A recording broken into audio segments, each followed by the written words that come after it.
Question में कह रहा है कि the key son in circuit is closed at t बराबर 0। तो ये जो की है इसको आपने क्लोज कर दिया and time t equal to 0। ठीक है, इसके बाद में जब आपने की को क्लोज किया तो सर्किट में बहुत सारी चीज़ें आपको देखनी है। ऑप्शन में यही गिवन है, बताना है कि कौन सा जो ऑप्शन है वो इनकरेक्ट है।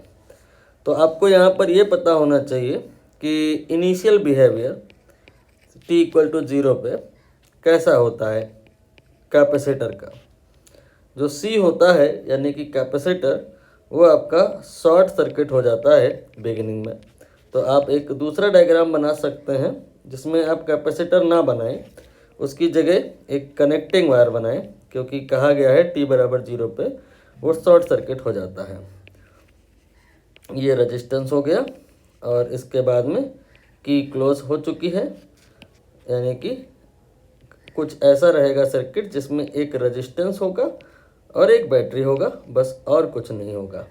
तो करंट कितना होगा, I इक्वल टू, अगर बैटरी का EMF E माने तो E/R होगा। क्या करंट ये 0 है? नहीं ना, करंट यहाँ पर 0 नहीं है।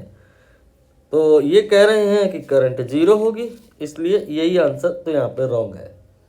और बाकी और भी अगर चेक करने हो तो उनको भी कर सकते हैं कि जैसे कि अभी अगर हम बात करें तो करंट ये मैक्सिमम है, क्योंकि जब थोड़ी देर बाद हम बात करें आफ्टर सम टाइम तो इस कैपेसिटर का भी कुछ ना कुछ यहाँ पर रेजिस्टेंस होगा। वो रेजिस्टेंस यहाँ पर कंसीडर जब आप कर लोगे तो R की वैल्यू बढ़ जाएगी तो करंट घट जाएगी। करंट फाइनली स्टेडी स्टेट पर वो 0 हो जाएगी। तो रेजिस्टेंस जो है उसका वेरिएशन अगर हम कहें तो वो 0 से इनफाइनाइट जाएगा और करंट जो है वो आपका मैक्स से 0 जाएगा। तो यहाँ पर जो इन्होंने कहा है सी ऑप्शन में कि करंट जो है वो सर्किट में मैक्सिमम है, ये सही स्टेटमेंट है। शुरुआत में करंट मैक्सिमम ही होती है, बाकी voltage across the capacitor is minimum. तो यहाँ पर टोटल वोल्टेज तो V है, अब उस V का कुछ पार्ट इसमें आएगा और कुछ पार्ट इसमें आएगा। इसमें आएगा I इंटू R के बराबर और रिमेनिंग E माइनस IR इसमें आएगा। अब आप कह रहे हो कि शुरुआत में करंट ज़्यादा है, मतलब जो ड्रॉप होगा रेजिस्टेंस में वो ज़्यादा होगा। तो यहाँ पर ड्रॉप इन रेजिस्टेंस बिगिनिंग में ये मैक्सिमम होगा और यहाँ पर ड्रॉप जो होगा वो मिनिमम होगा।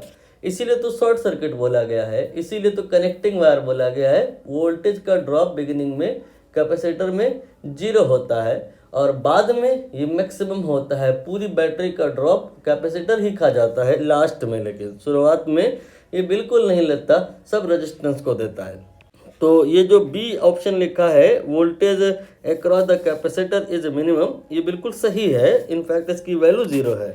इसके बाद में लास्ट में लिखा है voltage across resistance is maximum, ये भी सही है। ये मैंने आपको यहाँ पे एक्सप्लेन कर दिया। तो यहाँ पर बी और सी और डी ये 3 ऑप्शन जो है वो करेक्ट है और ए ऑप्शन जो है वो इनकरेक्ट है और हमको यही बताना है। सो हमें इस ऑप्शन को यहाँ पे मार्क करना होगा।